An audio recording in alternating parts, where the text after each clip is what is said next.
Your dog is eating. You take one step closer to the bowl, and suddenly something changes. The chewing slows. The body becomes still.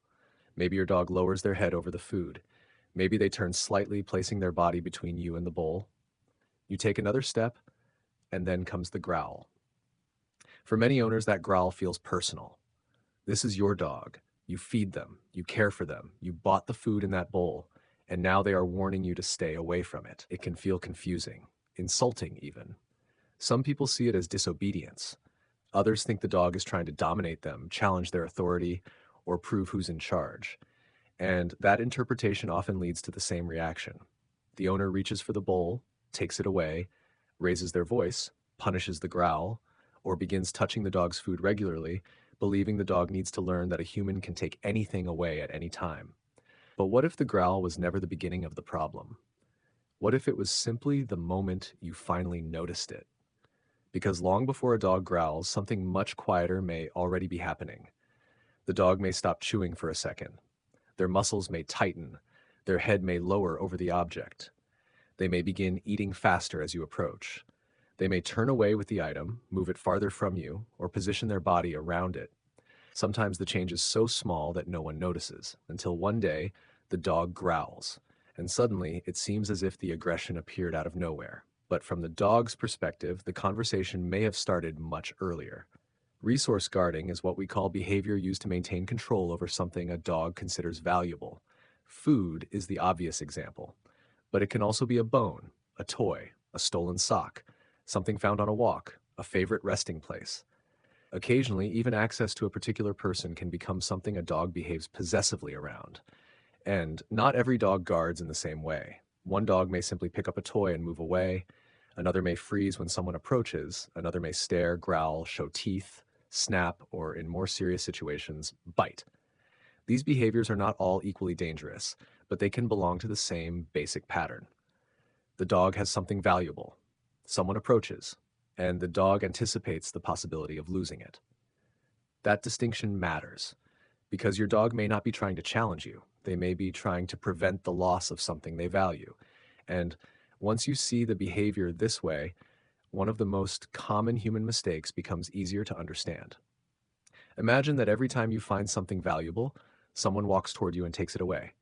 Sometimes they give it back. Sometimes they don't. Sometimes they reach directly toward your hands. Sometimes they grab it quickly. Sometimes they become angry when you resist. Eventually, their approach itself may begin to mean something. Here comes the person who makes valuable things disappear. Dogs learn patterns remarkably well, and if your approach repeatedly predicts the loss of food or another valued object, the dog may begin reacting not only to what you do, but to what they expect you are about to do. The footsteps toward the bowl matter. The hand reaching down matters. The body leaning over them matters, even before anything has actually been taken. And this is where a well-intentioned idea can sometimes create exactly the opposite of what an owner wants. Some people are told to put their hands in the dog's bowl while the dog eats, to remove the bowl and give it back, to take toys away for no reason, to prove that the dog must allow the owner to touch anything, anytime. The goal is usually understandable. The owner wants a safe dog, a dog who doesn't growl, a dog who can give things up without conflict.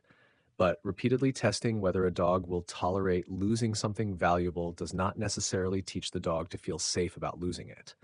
For some dogs, it may teach them to watch more closely, to eat faster, to hold on tighter, to become suspicious of an approaching hand. And researchers studying resource guarding in pet dogs found a revealing pattern. Dogs whose food bowls were removed during meals were more likely to show resource guarding behavior. Dogs who had something especially tasty added to their bowl during a meal were less likely to guard. This does not prove that one action directly causes the other, but it reveals something important. Your approach can teach a dog what to expect. Something valuable is about to disappear, or something good is about to happen. And from the dog's point of view, those are two very different experiences. This doesn't mean you should never take anything away from your dog. Sometimes you have to. A dog may pick up medication, cooked bones, something toxic, or another genuinely dangerous object. Safety comes first, But there is a difference between intervening because something is dangerous and repeatedly taking harmless things simply to prove that you can. One is necessary management. The other may create conflict that never needed to exist. And perhaps nowhere is this more important than with the growl itself, because a growl makes people uncomfortable. It sounds threatening. It can feel unacceptable, especially when it comes from a dog you love and trust. The natural impulse may be to stop it immediately, but a growl is also information. It tells you that the dog is uncomfortable enough to ask for more distance. Punishing that warning may stop the sound, but stopping the sound is not necessarily the same as changing how the dog feels. A dog who learns that growling leads to punishment may become quieter, but quiet does not always mean comfortable. And this is why the goal should never be simply to win the confrontation. The real question is not, how do I prove that I can take this away? The better question is, how do I change what my approach means to my dog? Because if your arrival near something valuable always predicts loss, tension makes sense. But if your arrival begins to predict something better, the entire emotional pattern can begin to change. You stop being the competitor who comes to take. You begin becoming the person whose presence can predict safety, exchange, and sometimes even something better than what the dog already has. But changing that pattern requires more than simply holding out a treat and hoping the problem disappears. It begins with understanding the situation in front of you. Because a dog who stiffens slightly over a toy is not the same as a dog with a history of biting when approached near food. A puppy carrying away a chew is not automatically displaying the same level of concern as a dog who freezes, gives a hard stare, growls, and lunges when someone enters the room. Context matters, intensity matters, history matters, and the people in the home matter too, especially when children are involved. A child should never be expected to read subtle warning signals, negotiate with a guarding dog, or practice taking things away. If a dog guards food, feeding them separately may be the simplest and safest immediate decision. If the dog guards chews around another animal, giving those items in separate spaces can prevent conflicts before they begin.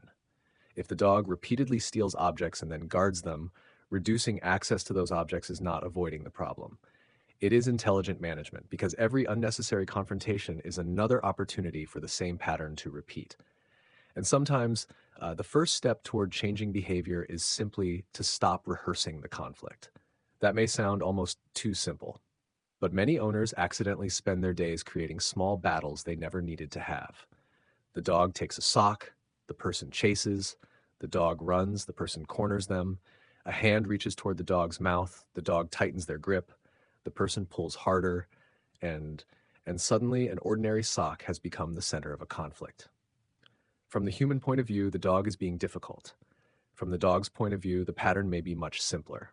I found something. You want it. You are coming closer. I need to hold on tighter. This is why exchange can be so powerful, not because a treat magically fixes aggression, and not because every dog should be bribed whenever they steal something, but because a well-taught exchange creates another possible ending. Instead of, you have something, I take it, the pattern becomes, you have something. Giving it up can lead to something worthwhile. At first, this should be practiced with objects the dog does not strongly guard, not with the most valuable bone, not with an item that has already triggered serious aggression, and not by testing how close you can get before the dog reacts. The goal is not to provoke the behavior so you can correct it. The goal is to build a different response before conflict begins. A dog has a low-value toy. You offer something better. The dog releases the toy, they receive the reward, and, when appropriate, the toy may even be returned. That last part can matter more than many owners realize, because if giving something up always means losing it forever, surrender itself may become costly. But if releasing an object sometimes leads to a reward and the object comes back, the dog can begin learning that letting go does not always mean permanent loss. And the first signs of progress may be surprisingly small. Maybe one day you walk past the food bowl and your dog doesn't stop chewing. Maybe their body stays loose. Maybe they glance at your hand, then calmly return to their meal. Or perhaps they release a toy without tightening their jaw or moving away. Nothing dramatic happens, and that is exactly the point. Because sometimes progress looks like the absence of a conflict that used to happen every day. The dog is not simply giving up an object. They are beginning to expect something different from you. But there is an important limit here. If your dog freezes, growls, snaps, lunges, or is bitten around resources, this is not the moment to experiment by reaching closer, testing their tolerance, or copying an exercise from a video without considering the individual dog. Serious horse guarding can be dangerous, and the more intense the behavior, the more important it becomes to work with a qualified professional who uses evidence-based, non-punitive methods and can observe the dog directly. Because the same visible behavior can have different contributing factors. Some dogs may be more impulsive or reactive. Some may be more fearful or uncertain. Some have learned through experience that valuable things disappear when people approach. And sometimes a sudden change in behavior can be influenced by pain, illness, or another physical problem. A dog who suddenly begins guarding when they never did before deserves more than an assumption about attitude or obedience. They may need a veterinary evaluation. This is also why simple labels can be misleading. Greedy, dominant, stubborn, bad, aggressive. These words can make us feel as though we understand the dog when in reality they may stop us from asking better questions. What exactly is the dog guarding? From whom? What happens before the growl? Does the dog freeze, eat faster, turn away? Does the behavior happen with everyone or only certain people? Only with food? Only with stolen objects? Has the behavior changed recently? These details matter because resource guarding is not one single behavior with one single solution. And perhaps one of the biggest mistakes we make is focusing only on the loudest moment, the growl, the snap, the sudden movement. But by then, the dog may already have been communicating for several seconds. A slight pause in chewing, a body that suddenly becomes rigid, a head lowered over the bowl, a faster attempt to swallow, a subtle shift of the body between the person and the object. The problem is that these signals are quiet, and humans are often much better at noticing noise than tension, so we miss the first signs, then punish the final warning, and wonder why the behavior seems unpredictable. But unpredictability and unnoticed communication are not always the same thing. This does not mean every bite comes with an obvious warning, or that every dog follows the same sequence. And it certainly does not mean a person should move closer to study the dog's body language when there is a real risk of injury. It simply means that noticing earlier changes can help us understand when tension is building before the situation escalates. And once you begin watching those earlier moments, another question becomes possible. What does your dog expect when you approach? Not what do you intend? What do they expect? Those two things are not always the same. You may intend to pet them, they may expect you to take the chew, you may simply be walking past. But if previous approaches have often ended in loss, the dog may already be preparing for conflict. Dogs cannot read our good intentions directly. They learn from what repeatedly happens next. And this is where trust becomes more practical than sentimental. A dog can be deeply attached to a person and still guard a bone from them. A dog can seek your company, sleep beside you, follow you from room to room, and still become tense when you approach a food bowl. Those things are not contradictions. Relationships are contextual. Feeling safe with someone on the sofa does not automatically mean feeling safe when that same person reaches toward a highly valued resource. And understanding this can remove some of the personal hurt owners feel when their dog growls.